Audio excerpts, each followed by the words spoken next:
Israeli হামলায় বিধ্বস্ত গাজার পবিত্র রমজান মাসের সেহরি খাওয়ার সময়টাতে ইসরায়েলের শুরু করা সেই বিধ্বংসী হামলা এখনো থামেনি।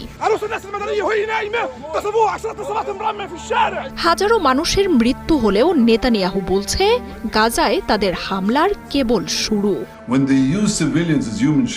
নিহতদের বেশিরভাগই নারী ও শিশু। ফুলের মতো সুন্দর শিশুদের হত্যা করতে একবারও হাত কাঁপছে না ইসরায়েলের ঘাতকদের। নির্বিচার এমন হামলার ঘটনায় ক্লান্ত গাজাবাসী এখন স্তব্ধ, শুধু নিন্দা জানিয়ে দায় সেরে ফেলা বিশ্বকে নয়, তাদের সব অভিযোগ জমিয়ে রাখছেন হাসরের ময়দানের জন্য।